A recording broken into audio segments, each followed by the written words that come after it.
안녕하십니까? 오늘 우리가 부른 찬미는 인원은 작았지만 우리 찬양대의 그 규모가 한 100여 명 되는 찬양대가 노래한 것 같은 그 웅장함을 가졌습니다. 사실 이런 노래를 우리가 매 안식일마다 들을 수 있다고 하는 것은 정말 하나님께서 우리에게 큰 축복을 주신 것이다. 저는 그렇게 생각을 합니다. 오늘 여러분들이 다 감동을 받으셨겠지만 아마 우리 최진옥 장로님은 다른 분보다 더 많이 감동을 받지 않으셨을까? 오늘 솔로를 하신 분이 우리 최진옥 장로님의 사모님 되신 우리 현 집사님이었습니다. 노래를 잘하신다고 하는 건 이렇게 우리에게 참 감동을 많이 주고 참 좋습니다. 제가 지난번에 조지아 연합교회 가서 사경회를 하면서 거의 매일 끝날 때 제가 호소창을 했어요. 그랬더니 우리 서영훈 목사님이 자기도 해봐야 되겠다 그래가지고 지난 안식일 날 여기서 했습니다.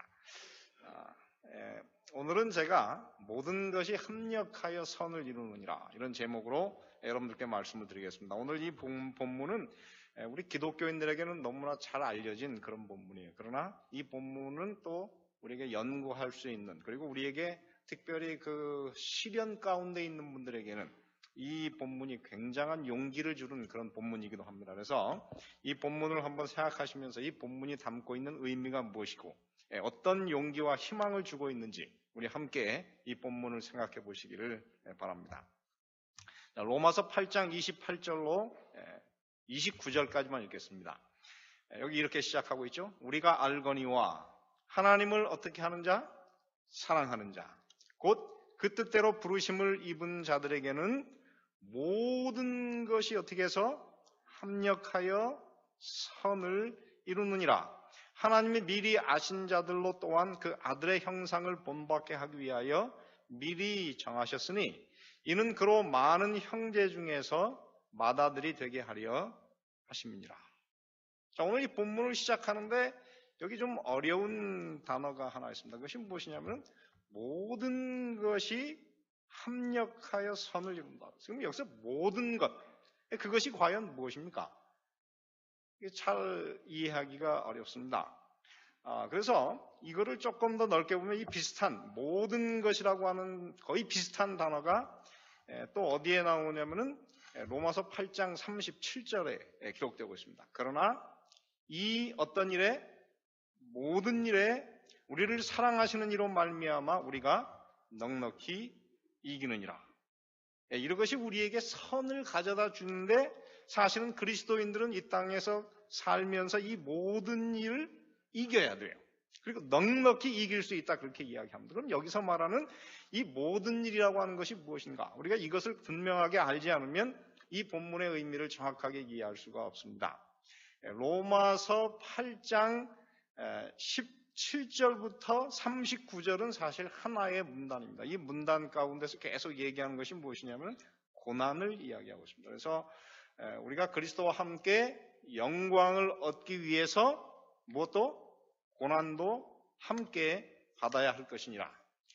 현재 우리가 당하는 고난은 장차 우리에게 임할 영광과 좋게 비교할 수가 없도다. 이렇게 이야기했어요. 그래서 오늘 여기에서 말하는 이 모든 일, 사실 이 모든 일이라고 하는 게 복수이고 굉장히 많다고 하는 것인데 그거를 이 사도 바울은 한 단어로 묘사한다 그러면 고난이라고 하는 거예요. 고난, suffering. 그런데 그것은 뭐냐면 우리에게 통증을 일으키는, 그것이 가슴의 통증을 일으키든지 아니면 육체의 통증을 일으키든지 우리를 고통스럽게 하는 것입니다. 그런데 이 동일한 이 모든 일을 조금 더 구체적으로 설명한 것이 어디에 나오냐면 로마서 8장 35절에 있는 말씀입니다. 여기 보면은 누가 우리를 그리스도의 사랑에서 끊으리요. 그 다음에 뭐라 했습니까? 환난이나 곤고나 핍박이나 기근이나 적신이나 위험이나 칼이랴. 다시 말해 이 땅에서 살아가는 그리스도인들은 예수님을 만나는 그날까지 이 세상에 사는 날 동안 환난을 당할 것이고 곤고도 당할 것이고 핍박도 당할 것이고 기근과 적신과 위험과 칼을 경험하게 될 것입니다. 이 용어들을 한번 자세히 분석해 보면은 우리가 이 땅에서 당하는 이 고난이라고 하는 것, 우리를 아프게 하는 것들이 무엇입니까? 첫째, 이 환난이라고 하는 것은 영어로 번역한다면 tribulation, 그런데 사실은 trouble. 이 trouble이라고 하는 것이 무엇입니까? 우리의 삶에 문제를 일으키는 것들입니다. 곤고라고 하는 것도 그 의미가 무엇이냐면 좁은 그 공간에 갇혀가지고 옴짝달싹 못하게 하는 우리의 이 자유를 구속하게 하는 것입니다. 이런 것들을 우리가 좀 보면 그것이 무엇이냐면 우리가 모든 것이 인생 이렇게 참 순리대로 잘 돌아가면 좋겠지만은 자꾸만 이렇게 길이 막혀가지고 우리를 어렵게 하는 것들입니다. 그런 것들 중에 무엇이 있느냐면은 경제적인 파산, 혹은 시험을 쳤지만은 반드시 통과해야 될 시험에 낙방을 당하기도 하고, 어떤 때는 직업을 가졌지만 그 직업을 잃어버리는 것도 이런 일 중에 하나일 수가 있습니다. 이 핍박이라고 하는 것은 하나님을 믿기 때문에 사단과 사람에게 미움을 받아서 그들이 우리에게 가져다주는 많은 어려움들, 이 종교적인 이유 때문에 당하는 것이 바로 핍박입니다. 기근은 무엇입니까? 기근은 이것은 우리가 천재지변이라고 해요. 그래서 이거는 가뭄인데 사실은 오늘날 우리가 당하는 것이 이 천재지변이 가뭄뿐만이 아닙니다. 토네이도, 또 화재, 지진, 홍수, 쓰나미 이런 많은 자연재난을 우리가 이 땅을 살면서 당할 수밖에 없습니다. 또한 여기에서 적신이 있습니다. 여러분, 적신이라고 하는 것이 무엇입니까? 붉은 몸이라고 하는 건데 그것이 뭐예요? 이것을 영어를 그냥 헬라어를 그냥 번역한다 그러면 뭐냐면 헐벗음이에요. 다시 말해 아무것도 입은 것이 없는, 이걸 다른 말로 말하면 가난이라고 묘사할 수가 있을 것입니다. 그래서 이 땅에서 우리가 세상을 살아가는 그리스도인들은 가난도 당할 수 있습니다. 물론 모든 사람들이 당하는 것은 아니지만. 그리고 여기에 보면 또 무엇이 있습니까? 위험이나 칼이랴. 이 위험이나 칼이라고 하는 것은 오늘 우리의 이 생명의 안전을 위협하는, 그래서 우리의 생명을 노리는 그 모든 것이 여기에서 말하는 위험과 칼인 것입니다. 그 중에는 질병도 있고 사고도 있고, 그 다음에 우리가 배를 타고 가는데 파손을 당하기도 하고, 비행기가 떨어지기도 하고, 어떤 때는 폭력을 당하기도 하고, 암살 시도를 당하기도 합니다. 우리가 이 땅에 그리스도인으로 살아갈 때 신실히 하나님을 섬기는 사람들에게 이것은 안 당할 수가 없는, 당할 수밖에 없는 여러 가지 문제들인 것입니다. 제가 아침마다 건강을 위해서 자전거를 탑니다. 근데 이 자전거가 사실은 저를 2번 죽일 뻔했어요. 저희 집사람한테 다 얘기하지는 않았습니다. 왜냐하면 그 얘기했다가는 자전거를 못하게 하니까. 얼마 전에 이제 자전거를 이렇게 타고 아침에 쫙 가는데 옆에 한 차가 골목에서 딱 나오는데 딱 서요. 그러더니 저를 이렇게 보는 것 같아요. 그래서 나를 봤구나. 그러고 앞으로 싹 지나가는데 그 차가 갑자기 훅 나오는 거예요. 그래서 자칫했으면 부딪히기 직전인데 제가 그럴 때 이게 딱 움직이기 때문에 이럴 때는 빨리 가야 된다. 그래서 확 해가지고 부딪히기 직전에 싹 지나갔어요. 이번 주에는 제가 한 집을 지나가는데, 집 앞을 지나가는데 차가 이렇게 뒤로 이렇게 파킹이 되어 있습니다. 근데 옆에 나무들이, 살아있는 나무들이 이렇게 울타리를 만들고 있기 때문에 이 차는 뒤에 차들이 지나가는 걸 전혀 볼 수가 없어요. 그래서 딱 지나가면서 저 차가 혹시 움직이지 않을까 그러고 있는데 안 움직이길래 싹 지나가는데 갑자기 그 차가 뒤로 팍 나와요. 확 나오는데 제가 만약에 1초만 늦게 갔으면 저는 죽었을 거예요. 그래서 이제 이 차를 피했는데 보니까 옆에 또 이 벽돌로 쌓은 그 우체통이 있습니다. 그래서 그거를 피하느라고 다시 싹 꺾느라고 꺾다가 그냥 그 시멘트 날바닥에 그냥 엎어졌어요. 그래가지고 팔도 다치고 무릎도 다치고 그다음에 손바닥도 까지고 아직도 까져 있습니다. 그래서 이런 일을 당했어요. 근데 이런 일들을 이 땅에 사는 동안에 그 사람이 저를 죽이려고 한 것도 아니고 저도 그 사람이 그렇게 될 거라고 감히 상상도 못했는데 그런 일들이 우리가 살아가는데 벌어지는 것입니다. 이거는 세상에 살아가는데 이 죄된 세상이, 이 죄로 인해서 불안전해진 이 세상 때문에 어쩔 수 없이 이 세상을 살아가는데 당할 수 있는 문제입니다. 여러분 또한 이런 그림을 보셨습니까? 전 세계에서 지금 이 고래가 많이 죽어가고 있습니다. 여러분 이 고래가 왜 죽어가는지 그 이유를 아십니까? 이게 사실은 이제까지는 그게 무슨 이유인지 사람들이 찾아봤지만은 잘 몰랐어요. 그런데 드디어 최근에 그 이유가 밝혀졌습니다. 이것을 죽이는 것이 뭐냐면은 군함이나 잠수함에서 발생하는 이 초음파라 그럽니다. 배나 이 잠수함은 바다를 지나가면서 그곳에서 어떤 물 속에 자기를 죽이려고 하는 어떤 그 물체가 있지 않나 그래서 그거를 조사하기 위해서 계속 초음파를 발사하는데 그 초음파의 데시벨이 얼마냐면 약 180에서 한 250이라고 하는데 그것은 실제로 그냥 들으면 이 폭탄이 터지는 것 같은 그 굉장한 그런 그 주파수가 높은 그런 음이라고 합니다. 근데 이 돌고래, 이 고래들도 물 속에서 먹이를 찾거나 아니면 어떤 장애물을 알기 위해서 이 음파를 발생한다 그러는데 그 보통 고래들이 발생하는 음파는 한 110데시벨이라 그래요. 그래서 이 고래가 이렇게 발사하는 것보다 약 2배 정도 높은 것이 보통 이 군함이나 잠수함에서 발생하는 것인데 그 지역의 고래들이 놀다가 이 잠수함이나 그곳에서 발사하는 초음파를 듣게 되면 모든 고래의 말하자면 고막이 다 터져버린다고 합니다. 고막이 터지고 나면 이것들이 그때부터는 방향을 못 잡는데요. 그래서 이것들이 몰려가다가 어느 날 이 백사장에 올라와 있는데 거기가 물속인 줄 안다는 겁니다. 그래서 이 대장고래가 거기에 올라가면 다른 그 고래들도 다 거기에 올라가는데 이 고래가 너무 무겁기 때문에 거기에 이제 이 백사장에 올라갔다 그러면 하중이 너무 무거워가지고 내장이 다 터져버린대요. 그래서 결국은 이것들이 죽는다고 하는 것입니다. 이 세상에 살아가는 모든 것들이 죄가 들어온 이후에는 다 이런 원치는 않지만은 남에게 피해를 줄 수밖에 없고 피해를 당하는 이런 환경에 살아가고 있습니다. 여러분 예수님을 잘 믿지만은 예수님을 믿는 사람들이 어느 날 덜컥 병에 걸려 죽기도 합니다. 근데 그것도 사실은 우리가 피할 수가 없는 거예요. 여러분 이 사람이 누군지 아십니까? 남자들 중에 모르는 사람은 별로 없을 거예요. 모르죠? 나이가 80세 넘어가신 어른들은 모를지는 모르지만 젊은 사람들은 다 알아요. 누굽니까? 이연걸이라고 하는 그 이소룡 이후에 중국 영화의 최고의 액션 스타예요. 그래서 이 사람이 출연한 작품만 한 50편이 넘는 그리고 이 소림사 중국 정통 무술을 이제 구사하는 사람인데 이 사람이 전성기 때 보통 영화에 한번 출연하는데 그 출연료가 얼마냐면은 미국 돈으로 약 한 $1,000만. 저희는 그 한 편에서 번 돈만 그냥 받아도 평생 잘 사는데 이 사람이 50편을 출연한 사람. 그런데 이렇게 대단한 사람이지만은 이게 처음에 나온 그 소림사에 나오는 이 어린 소년 너무 예쁘지 않습니까? 젊었을 때 저를 닮은 것 같은 이런 사람인데 이 사람이 최근에 이 사람이 1963년생입니다. 저보다 나이가 한 살 어려요. 그런데 이 사람이 최근에 인터뷰에 나왔는데 이렇게 홀쭉해진 모습으로 나왔고 머리도 다 휘어지고 살이 쪽 빠졌어요. 보통 정상 체중보다 약 7.5kg가 빠졌다고 그러는데 이 사람이 지금 갑상선 항진증을 앓고 있다고. 그래서 그 밑에 댓글을 보니까 그 위대했던 스타도 병은 이길 수 없구나. 이렇게 사람들이 다 그의 그 아픈 것을 지금 아쉬워하는. 한번 병에 걸리고 나니까는 그렇게 좋아하던 무술도 할 수가 없습니다.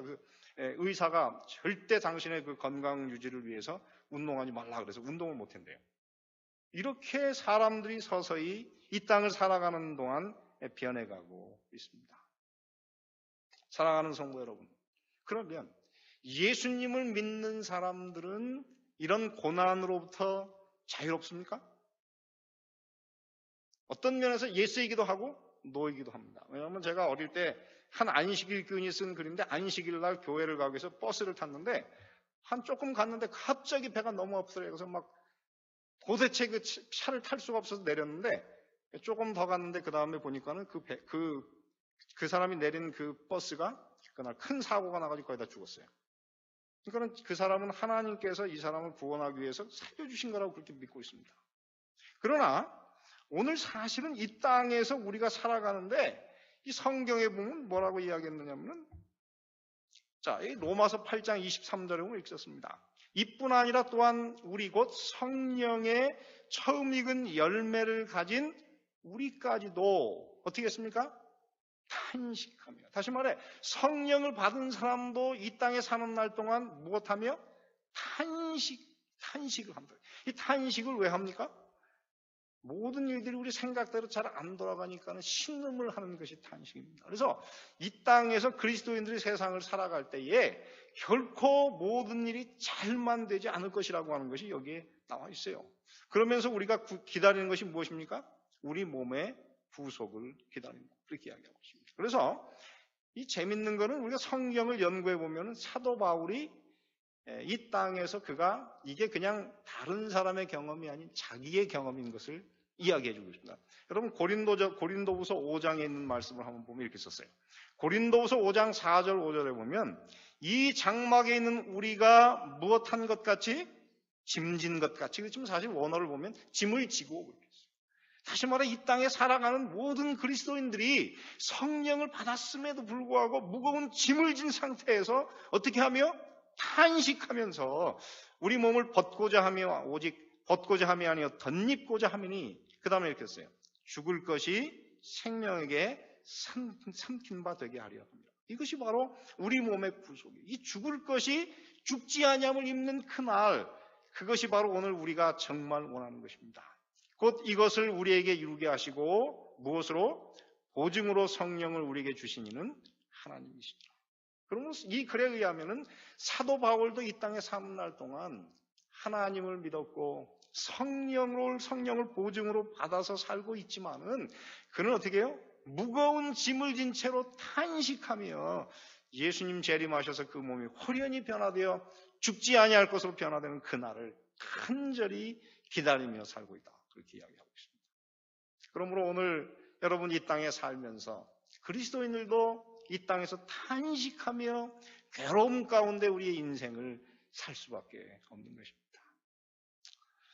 그러면 하나님께서 오늘 당신의 백성들에게 이런 어려움을 주시는 이유가 무엇입니까? 저는 이 로마서 이 마지막 부분, 로마서의 절정이라고 하는 부분을 읽다 보니까 거기에 하나님께서 우리에게 한 3가지 이유 때문에 우리에게 이 고난을 허락하신다 하는 걸 알게 됐습니다. 첫째는 무엇이냐면은 우리 몸의 부속을 어떻게 해요? 기다리게 하기 위해서. 그렇게 하겠어요. 여기서 보면은 이게 지나갔네요. 이 보면 양자될 것, 곧 우리 몸의 구속을 기다리느니라 이렇게 번역했지만 사실 그 원어를 정확하게 번역하면은 간절히 고대한다 그런 뜻입니다.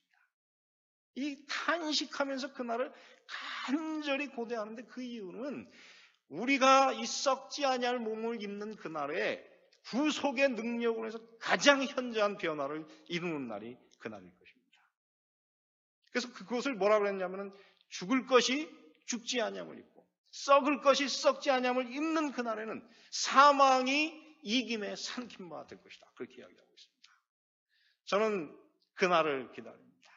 저는 그날이 되면 참으로 회복될 것이 참 많을 것 같아요. 첫째, 저는 어릴 때 제가 고등학교 3학년 때까지 항상 이렇게 학교에서 줄을 서면 키가 작아가지고 저 뒤쯤 섰어요. 물론 나중에 점점 커져가지고 졸업할 때쯤 되니까는 큰 학생 순으로 쭉 서니까는 앞에서 5째 줄까지 서봤어요. 근데 한 번도 저는 앞줄을 못 서봤어요. 제 마음속에는 좀 키가 커봤으면 하는 그런 소원이 있습니다. 다행히 그래도 제 딸 키가 170이에요.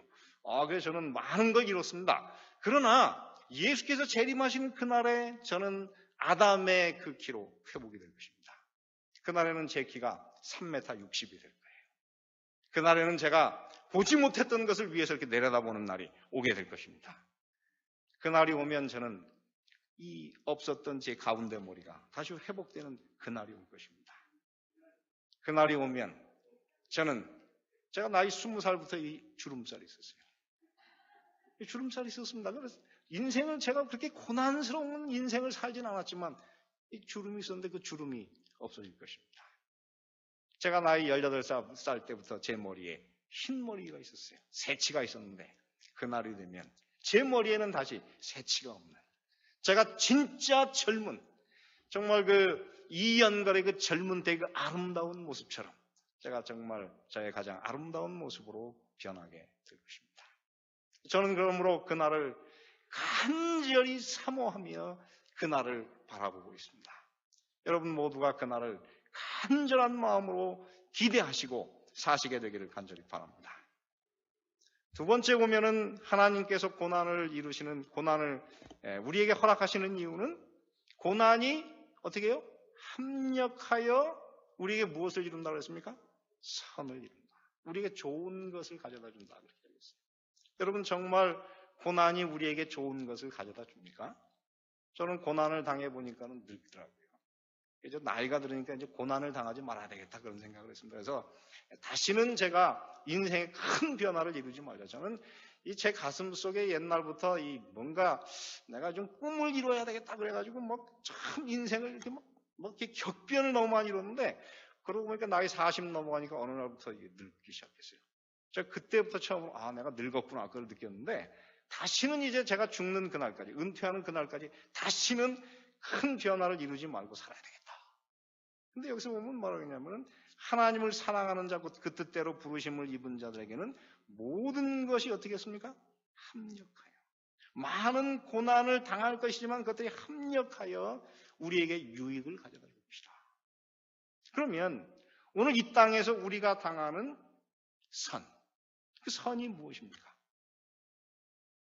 여기에 보면은 이렇게 기록하고 있습니다. 로마서 8장 29절에 보면 하나님이 미리 아신 자들로 또한 그 아들의 형상을 어떻게 하기 위해서? 본받게 하기 위해서 미리 정하셨으니 이는 그로 많은 형제 중에서 맏아들이 되게 하려 하십니다.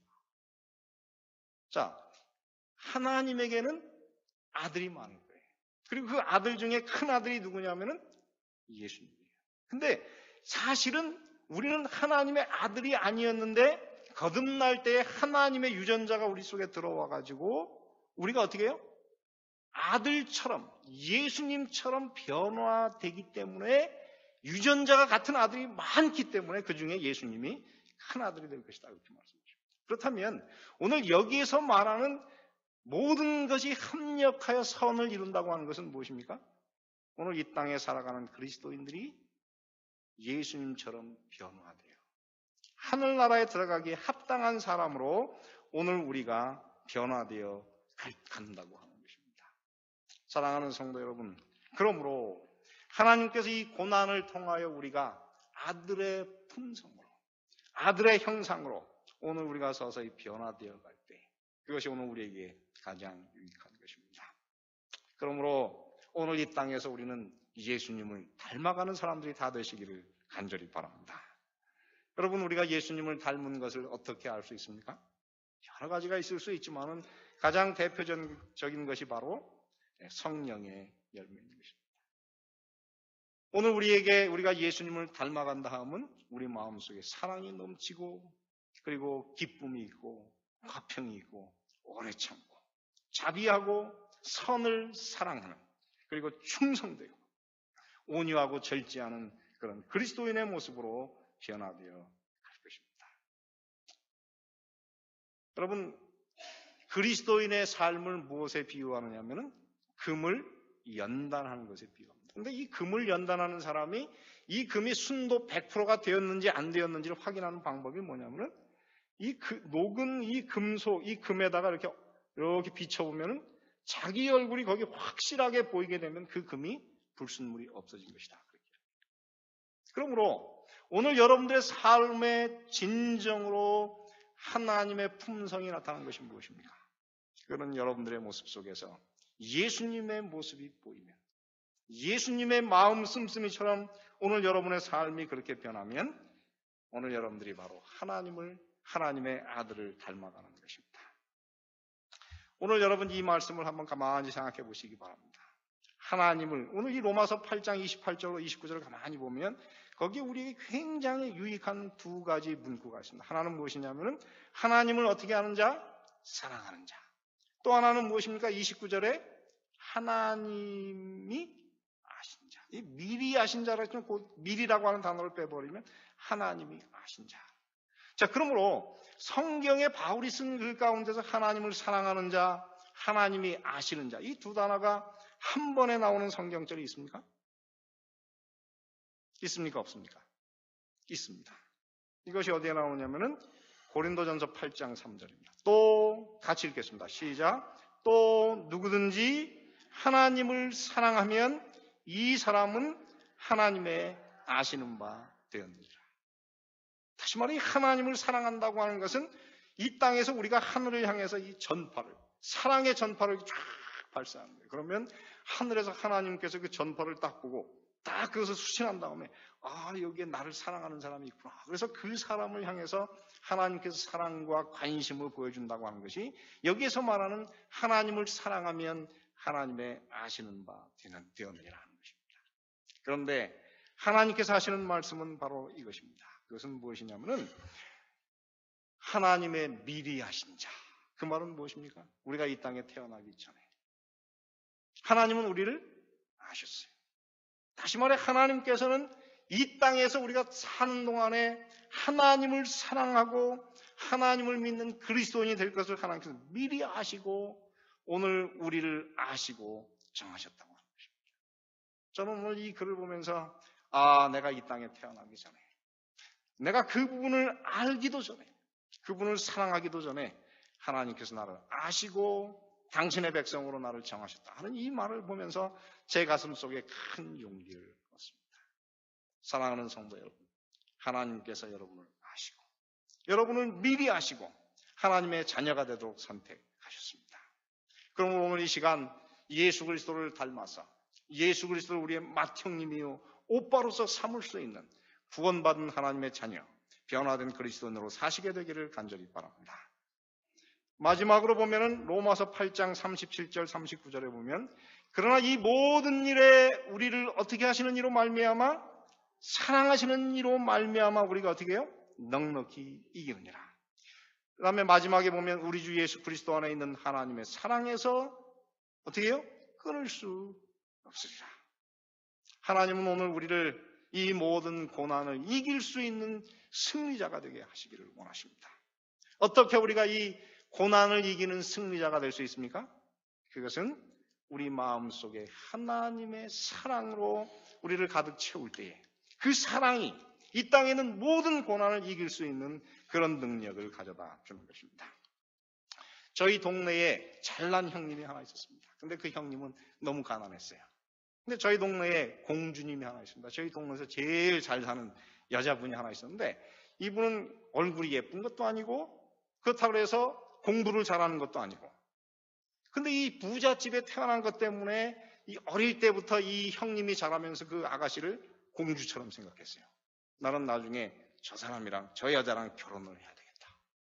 나중에 이 형님은 커가지고 공부를 잘해가지고 삼성그룹에 입사를 했습니다. 그래서 정말 우리 동네에서는 정말 인물이 났어요. 근데 이 사람이 그렇게 되었는데도 불구하고 이 아가씨에 대한 그 사랑이 변치 않아요.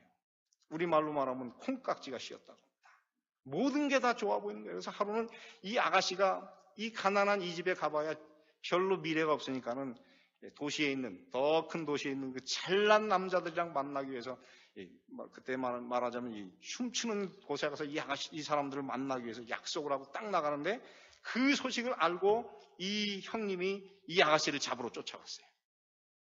종점까지 쫓아갔지만 이 아가씨는 벌써 버스를 딱 타고 이제 가려고 하는 거예요. 버스는 막 떠나려고 그러는데 내려라 그러는데 이 아가씨가 절대 안 내려요.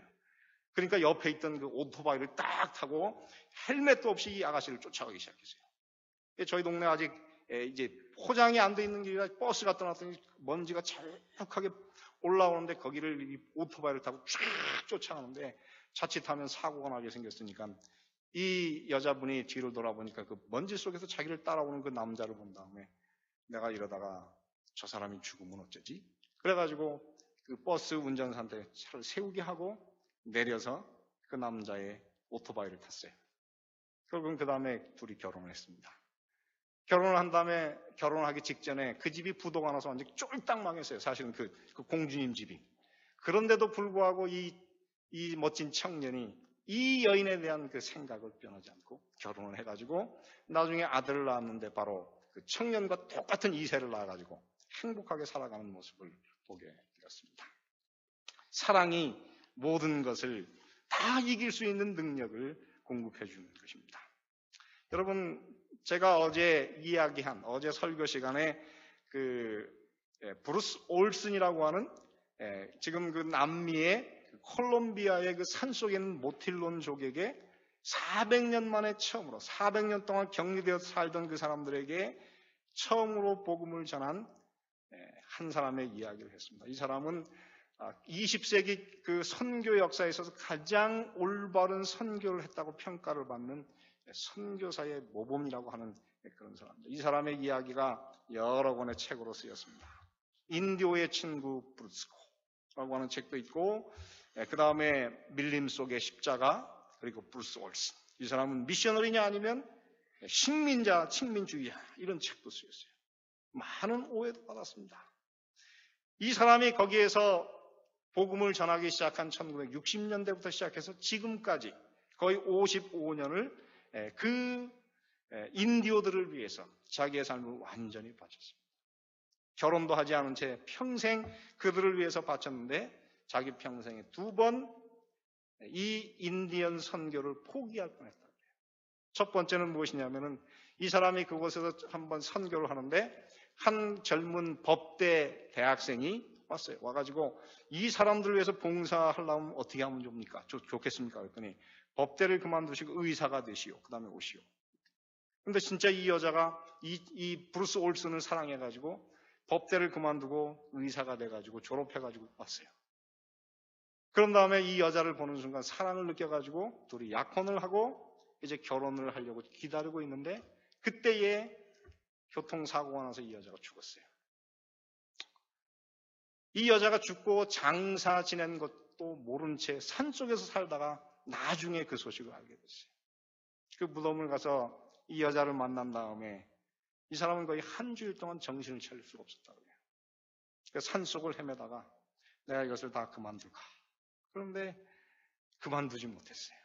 그리고 또 한 번은 자기가 그 인디언들 중에서 제일 먼저 선교를 한 자기의 친형제와 같이 정말 가까운 그런 관계를 지내던 사람이 나중에 인디언 전체의 주장이 되었고 자기의 그 선교 사업을 열심히 돕던 밥이라고 하는 사람이 있었는데 이 사람이 그 땅을 뺏으러 온 사람들에게서 그 땅을 지키다가 그들의 총을 맞고 죽었어요. 그것을 알지 못했는데 나중에 그가 나갔다는 이야기를 듣고 쫓아가서 찾다 보니까는 찾지 못하고 3일을 찾다가 어느 날 물속에 빠져가지고 총상에 맞아 죽은 그 사람의 시체를 건지게 됐어요. 그 사람을 묻고 거의 한 주일 동안은 정신을 차리지 못하고 헤맸다고 그래요. 그렇게 많이 고민했지만은 이 사람이 그것을 버릴 수 없었던 이유는 그런 인디언들을 진정으로 사랑했다고 하는 것입니다. 그래서 그 사랑 때문에 그런 모든 것을 극복할 수 있는 그런 그리스도인이 되었습니다. 사랑하는 성도 여러분, 오늘 하나님께서 말씀하시기를 이 땅에서 우리가 많은 시련을 당할 것이지만은 하나님을 사랑하는 마음, 하나님이 우리를 사랑하는 그 마음이 이 모든 것을 넉넉히 이기게 하는 능력으로 오늘 우리에게 힘을 줄 것이라고 말씀하십니다. 사랑하는 성도 여러분, 오늘 이 평안한 시대에 하나님의 사랑으로 여러분의 가슴을 채우시고 그 사랑이 환난 중에서 여러분들을 이기게 하는 하나님의 능력으로 작용하게 되시기를 간절히 바랍니다. 오늘은 이제 우리가 내일 부활절을 당해서 오늘 우리가 이제 세종예식과 성만찬 예식을 할 것입니다. 여러분, 이 세종예식을 통해서 하나님의 사랑으로 여러분의 가슴을 많이 채우시는 사랑이 넘치는 그런 성만찬 예식이 되기를 바라면서 오늘 말씀을 마치겠습니다.